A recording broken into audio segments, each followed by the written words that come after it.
Assalamualaikum warahmatullahi wabarakatuh.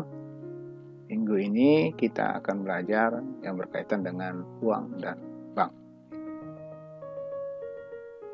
Penawaran uang sebenarnya itu sangat dipengaruhi oleh peranan Bank Indonesia ya, ataupun dalam hal ini Bank Sentral. By definisi kalau kita lihat penawaran uang itu merupakan jumlah total mata uang dalam bentuk local currency unit ya, dan deposito bank yang setiap saat dapat diuangkan. Itu yang kita sebut sebagai penawaran uang. Jadi secara umum penawaran uang adalah dalam satu negara itu yang kita sebut sebagai jumlah uang beredar. Ya, pengawasan penawaran uang ada di Bank Sentral. Kalau di Indonesia itu adalah di Bank Indonesia. Ya. Jadi kalau kita lihat Bank Indonesia itu sebagai bank sentral yang memang dia independen. Ya. Penawaran uang merupakan variabel eksogen yang ditentukan oleh Bank Indonesia, di mana kalau kita lihat kurva penawaran uang itu berbentuk vertikal seperti yang kita lihat pada kurva berikut. Kalau kita lihat permintaan uang merupakan jumlah uang yang ingin dipegang oleh masyarakat. Ya. Secara umum kekayaan masyarakat itu bisa kita lihat dalam bentuk uang tunai maupun surat-surat berharga seperti saham, obligasi, deposito berjangka, dan lainnya.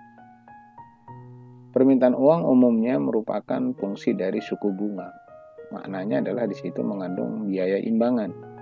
Artinya, biaya imbangan itu merupakan opportunity cost. Ya, jadi kita bisa lihat, biaya imbangan dari memegang atau menahan uang tunai adalah suku bunga. Ini maksudnya tadi fungsi permintaan uang, fungsi dari suku bunga ya, yang seharusnya memiliki nilai jika uang tersebut dibelikan surat-surat berharga pada tingkat suku bunga tertentu. Kurva permintaan uang kalau kita lihat konveks terhadap titik origin, atau ini sama juga kita sebut sebagai fungsi permintaan uang. Pada saat tingkat suku bunga R1, maka jumlah uang diminta sebesar M1. Nah, ketika suku bunga lebih rendah, maka permintaan uang itu sebesar titik ini, yaitu M2. Oke. Artinya ketika suku bunga lebih rendah, permintaan uang akan semakin besar. Secara umum permintaan uang itu bisa digunakan untuk kebutuhan investasi. Namun demikian, berapa kita lihat motif orang memegang uang. Pertama itu adalah motif transaksi, yang umumnya digunakan untuk bertransaksi. Kemudian motif berjaga-jaga atau kita sebut sebagai motif kewaspadaan, ya, sebagai sebuah tindakan berjaga-jaga terhadap ketidakpastian antar waktu, ya, antara penerimaan dan pengeluaran uang dari sebuah usaha. Yang terakhir itu motif spekulasi. Nah, ini motif spekulasi pada umumnya, ya, bagaimana saya memegang sebuah uang itu dalam rangka untuk spekulan gitu ya, terutama ya tujuan untuk mencari keuntungan. Keseimbangan moneter kalau kita lihat ya bertemunya antara titik permintaan uang sama dengan penawaran uang pada tingkat suku bunga tertentu. Contoh kasus kalau kita lihat keseimbangan itu adalah pada titik E0. Ini titik keseimbangan. Pada titik ini kita sebut sebagai kelebihan permintaan uang. Kenapa? Permintaan uang sebesar M1 sementara penawarannya sebesar M0. Jadi kita memiliki kelebihan demand, excess demand. Ya. Di titik M2 pada tingkat suku bunga R2, kalau kita lihat terjadi kelebihan penawaran uang. Mengapa demikian? Karena pada saat ini kita lihat, ya ini permintaan uang pada titik ini, sementara jumlah yang ditawarkan sebesar ini, sehingga ada kelebihan penawaran uang. Oke. Jadi kalau dari sisi ini kalau kita lihat, ketika terjadi kelebihan maupun excess demand, ya, bank sentral bisa membuat sebuah kebijakan agar kembali kepada keseimbangan. Contoh sederhananya misalnya pada saat kelebihan penawaran uang. Ketika kita mengalami kelebihan penawaran uang, maka Bank Indonesia untuk mencapai titik ke E0, dia bisa melakukan stimulus untuk menurunkan tingkat suku bunga. Ketika tingkat suku bunga turun, maka demand terhadap bank akan mencapai M0 sehingga tidak ada terjadi ekses maupun ekses penawaran maupun permintaan uang. Hal yang sebaliknya, pada saat permintaan uang lebih tinggi dibanding dengan jumlah uang beredar, BI dapat melakukan stimulus berupa kenaikan tingkat suku bunga, sehingga kenaikan tingkat suku bunga ini akan menyebabkan demand terhadap uang akan turun, sehingga jumlah uang yang beredar akan sama dengan jumlah uang yang diminta, yaitu pada titik E0. Oke. Jadi ini sebenarnya grafik tadi, tak lain penjelasannya adalah ini. Ya. Nah, kita lihat secara detail memang mekanisme transmisi terdiri dari dua bagian. Kalau kita lihat nanti bagai kelebihan permintaan dan penawaran uang juga dapat mempengaruhi pengeluaran agregat.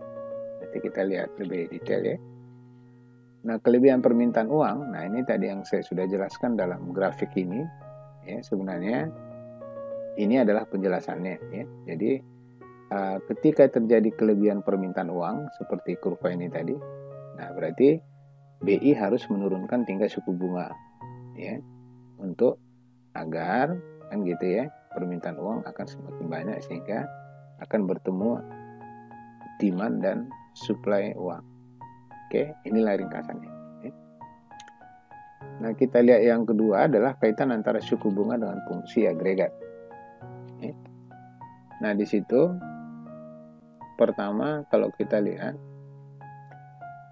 pada titik E0 di sini tingkat suku bunga itu sebesar R0 dan jumlah money supply itu sebesar M0. Oke. Nah, ketika ya, tingkat suku bunga turun, itu akan menyebabkan preferensi konsumen untuk permintaan uang akan tinggi, sehingga BI juga akan bisa membalikannya ke titik keseimbangan dengan menggeser kurva money supply ke kanan, jumlah uang dan suku bunga. Kalau ini kita lihat hubungan antara suku bunga dan pengeluaran investasi. Ya, maknanya adalah dia memiliki kurva slope bernilai negatif, artinya ketika suku bunga naik maka permintaan investasi akan turun. Contoh kita lihat pada tingkat E1 ya, pada tingkat R bunga 1 maka investasi itu sebesar I1. Nah, ketika suku bunga naik menjadi R0 itu menyebabkan investasi akan turun menjadi I0. Jadi titik keseimbangannya di sini. Ini maknanya berselop negatif. Hubungannya adalah hubungan negatif. Bagaimana bisa mempengaruhi pengeluaran agregat? Nah, kita harus ingat, komponen agregat salah satunya adalah ada unsur I. Di mana unsur I itu adalah merupakan investasi yang merupakan fungsi dari suku bunga. Nah, suku bunga dan investasi berhubungan negatif, di mana hubungan tersebut digambarkan pada fungsi marginal efisiensi investasi. Artinya jika R naik, maka investasi akan turun. Turunnya investasi akan menyebabkan agregat expenditure bergeser ke bawah, ya. Sehingga Y atau pendapatan nasional menjadi turun. Suku bunga turun, maka investasi akan naik. Oke. Karena orang melihat opportunity-nya, kalau suku bunganya rendah maka uang saya akan lebih baik digunakan untuk melakukan investasi sehingga return-nya lebih besar. Ini jadi logikanya seperti itu, ya. Kenaikan investasi ini akan menyebabkan agregat expenditure bergeser ke atas. Nah, ini kita lihat tadi, karena salah satu fungsinya tadi adalah fungsi agregat itu konsumsi, investasi, government expenditure, ekspor dikurang impor. Nah, kebijakan moneter, kalau kita lihat memang secara umum, kebijakan moneter juga memiliki sifat seperti halnya kebijakan fiskal. Ya, dia bersifat expansionary maupun contractionary.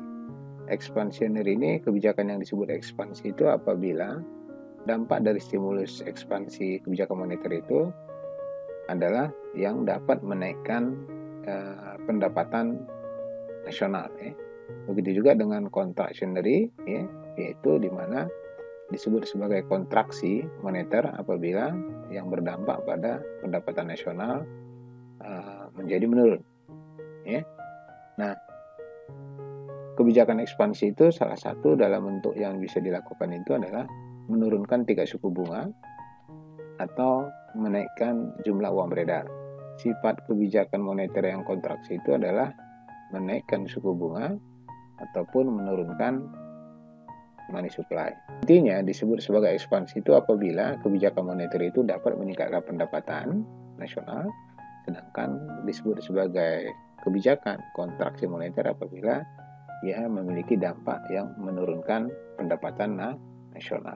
Nah, kita lihat bagaimana mekanisme transmisi kebijakan moneter. Yang ini adalah hubungan antara jumlah uang dan suku bunga, di mana hubungannya juga adalah bersifat negatif atau memiliki slope negatif. Kita lihat pada tingkat suku bunga R1, maka jumlah uang yang diminta sebesar M1, yaitu titik keseimbangannya berada pada titik E. Oke. Nah, bagaimana kalau suku bunga naik? Pada tingkat suku bunga yang meningkat, maka permintaan uang akan turun, menjadi M0, dan titik keseimbangan akan bergerak dari titik E1 menuju kepada titik E0. Jadi keseimbangannya di sini. Kemudian kita lihat lagi hubungan antara suku bunga dengan pengeluaran investasi. Hubungan antara suku bunga dan pengeluaran investasi juga bersifat negatif atau memiliki juga slope negatif. Kalau kita lihat pada tingkat suku bunga R0 di sini, keseimbangannya berada pada titik R0 dengan pada harga suku bunganya R0 dan tingkat investasi yang diminta sebesar ini. Jika harganya turun, maka permintaan investasi akan lebih besar.